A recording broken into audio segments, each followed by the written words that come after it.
सभी को नमस्कार। मैं आपका सहयोगी संदीप परिहार आपके बीच उपस्थित हूँ। जनगणना 2027 के अंतर्गत जो मकान सूचीकरण कार्य प्रथम चरण में होने जा रहा है, उसमें किन बिल्डिंग अर्थात भवन किसे मानना है और भवन के साथ साथ उस भवन में कितने जनगणना मकान हो सकते हैं, कुछ उदाहरणों के माध्यम से हम समझने का प्रयास करते हैं। आइए, जनगणना सटीक आंकड़े, बेहतर योजना, सबके लिए विकास। हम देखते हैं, यह एक हमने जनगणना संबंधित भवन एक फोटो लिया है। यह सभी फोटो एक प्रकार के डमी फोटो है। यह एक ऑफिस, एक कार्यालय है। इस ऑफिस एवं कार्यालय में हम देखें तो यह भवन पूरा एक ही उद्देश्य के अंतर्गत, यानी एक ही उद्देश्य को ध्यान में रखते हुए इस ऑफिस के अंदर कार्य किया जाता है। ऐसी स्थिति में इस पूरे परिसर के अंदर इस जो बिल्डिंग दिख रही है, इसे हमें एक भवन मानना है और इसी भवन के अंदर एक जनगणना मकान होगा। साथियों, यदि इस पूरे भवन या इस पूरे परिसर के अंतर्गत इसकी देखभाल के लिए, इसकी सुरक्षा की दृष्टि से यदि कोई चौकीदार रहता है और वह चौकीदार यदि वहां पर अपना भोजन बनाकर खाता है, तो ऐसी स्थिति में यह भवन एक लेकिन जनगणना मकान दो माने जाएंगे। तो ऐसे ऑफिस या कार्यालय यदि आपके क्षेत्र में पाए जाते हैं तो आप इस तरह की पूछताछ जरूर करें। यहाँ पर हम एक देख रहे हैं, एक भवन बना हुआ है। इस भवन के अंदर इसके आसपास एक बाउंड्री बनी हुई है। यहाँ पर एक परिवार निवासरत है, मान लेते हैं।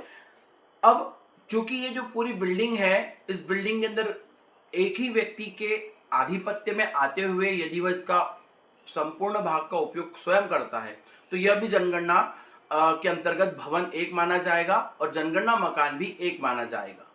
यहाँ पर आपको एक फोटो दिखाई दे रहा है। इस फोटो में हम देखते हैं तो नीचे वाले क्षेत्र में एक सफेद रंग की एक शटर लगी हुई है, यानी कि एक दुकान है, और उसके पास में एक कोई किराना दुकान है, और ऊपर हम देख रहे हैं कि कोई व्यक्ति वहां पर निवास करता है। तो ऐसी स्थिति में इस पूरे स्ट्रक्चर को, पूरी संरचना को हम जनगणना के अंतर्गत एक भवन मानेंगे। और उस एक भवन के अंदर देखा जाए तो नीचे दो दुकानें हैं और दोनों के उद्देश्य अलग अलग है। साथ ही साथ ऊपर का क्षेत्र रहने के लिए उपयोग किया जाता है। तो ऐसी स्थिति में भवन एक लेकिन जनगणना मकान तीन माने जाएंगे। साथियों, यदि ऊपर के हिस्से में यदि यहाँ पर किराए की दृष्टि से यदि एक और परिवार निवासरत रहे, यानी कि एक भाग में एक किराएदार रहता है और दूसरे भाग में मकान मालिक रहता है, तो ऐसी स्थिति में भवन आपका एक रहेगा लेकिन जनगणना मकान हो जाएंगे आपके चार। तो इस प्रकार साथियों, यह जो आपको बिल्डिंग दिख रही है, यह आवास सह अन्य उपयोग वाली श्रेणी में आएगी। अगली संरचना को देखते हैं। यहां पर आप देखें तो कई सारे परिवार इस पूरे संरचना में रहते हैं। अर्थात ये जो पूरी संरचना है, इसका एक गेट होगा जिसके अंदर इस चौल के अंदर या इस प्रीमाइसिस परिसर के अंदर जाना होता है। तो इस पूरे को हम जनगणना भवन जब मानेंगे तो उसकी गिनती एक होगी, लेकिन उस एक जनगणना भवन में जनगणना मकानों की संख्या कई हो सकती है। तो आपको यहाँ देखना होगा कि नंबर ऑफ कितने मकान और कितने मकानों में कितने अलग अलग सदस्य रहते हैं। तो यहाँ पर आपको देखना होगा कि यदि कोई एक कमरा है, उदाहरण के तौर पर उस कमरे में चार अन्य अलग अलग समुदाय या अलग अलग जातियों के लड़के रहते हैं, तो ऐसी स्थिति में यदि वे चारों एक ही साथ भोजन बनाकर खाते हैं तो उससे हम एक जनगणना मकान मानेंगे। और यदि वे चारों ही अलग अलग भोजन प्राप्त करते हैं अलग अलग स्थानों से, तो जनगणना मकान तो एक रहेगा लेकिन परिवार की संख्या यहाँ पर चार हो जाएगी।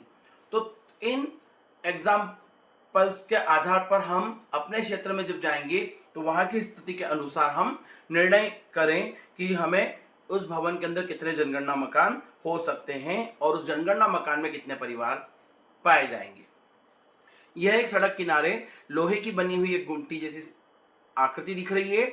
यहाँ पर यह दुकान है। तो साथियों, चूंकि ये भवन की श्रेणी में आती है क्योंकि इसके ऊपर एक छत है, तो छत के कारण यह भवन की कैटेगरी में आता है। तो जनगणना के अंतर्गत यह भवन एक और जनगणना मकान भी एक होगा। और इसकी प्रविष्टि आप दुकान के अंतर्गत कर सकते हैं। अगली संरचनाओं में यहाँ एक हाथ ठेला गाड़ी है। इस हाथ ठेला गाड़ी के अंदर देखा जाए तो हमें ऐसा दिख रहा है कि यह एक तय समय पर इस स्थान पर लाकर गाड़ी खड़ी करता है, लॉरी को खड़ी करता है, और जब उसका व्यापार का समय हो जाता है अर्थात रात्रि होती है तो वो यहाँ नहीं रुकता है और अपनी इस लॉरी को, ठेला गाड़ी को अपने घर ले जाता है। तो ऐसी स्थिति में हमें इसे जनगणना भवन और जनगणना मकान नहीं मानना है, क्योंकि यहाँ पर ये स्थायी संरचना नहीं है। आगे देखते हैं तो यहाँ पर एक संरचना दिखाई दे रही है जिसमें 4 थंबों के ऊपर अर्थात 4 डंडों के ऊपर पॉलिथीन की छाया है, अर्थात यह भी एक भवन है और इस भवन में एक जनगणना मकान हमें मानना है। क्योंकि हम देख रहे हैं कि यह जो महिला है एक भोजन बना रही है और भोजन के साथ साथ काफी सारी सब्जियां दिख रही है, तो हो सकता है यह निवास के साथ साथ अन्य उपयोग अर्थात आवास सह अन्य उपयोग में इसका उपयोग किया जा रहा है। तो हमें जहां पर हम फील्ड में जाएंगे, फील्ड में ऐसी संरचनाएं हमें दिखती है तो उसके अनुसार हमें उसका अंकन करना है। जैसे एक और उदाहरण हम देखते हैं, यह एक सब्जी की दुकान है जो लकड़ी के पट्टियों से बनी हुई एक संरचना दिख रही है, ऊपर एक बरसाती डली हुई है, तो यह भी एक भवन होगा और एक जनगणना मकान माना जाएगा। अगले क्रम में देखते हैं तो ये टीन शेड से बनी हुई एक संरचना है जिसके अंदर एक व्यक्ति प्रवेश कर सकता है। अब वह इसका उद्देश्य रहने के लिए अर्थात सोने के लिए कर रहा है, सामान्यतः निवास के लिए कर रहा है, या इसका उपयोग किसी अन्य उद्देश्य से किया जा रहा है। उद्देश्य चाहे कोई भी हो, यह एक जनगणना भवन और एक जनगणना मकान माना जाएगा।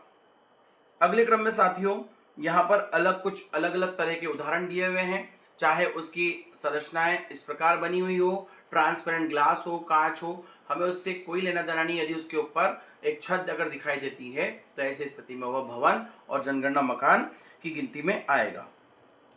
तो इस चित्र में एक आपको संरचना दिखाई दे रही है, कच्चे दीवार और उसके ऊपर घास फूस की एक छत जैसी आकृति बनी हुई है। यह भी एक जनगणना के अंतर्गत भवन माना जाएगा और एक जनगणना मकान माना जाएगा। इसी के पीछे अगर देखते हैं तो ऐसी और अन्य संरचनाएं बनी हुई है। यदि पहली जो संरचना हमने देखी थी उसी व्यक्ति के आधिपत्य में अगर ये सभी आता है तो यह अपना जनगणना भवन तो एक रहेगा, लेकिन मकानों की जो कैटेगरी है वो उपयोग के आधार पर हमें माननी होगी कि यदि वह यहाँ पशु बांधता है तो वह जनगणना मकान 2 की श्रेणी में आएगा।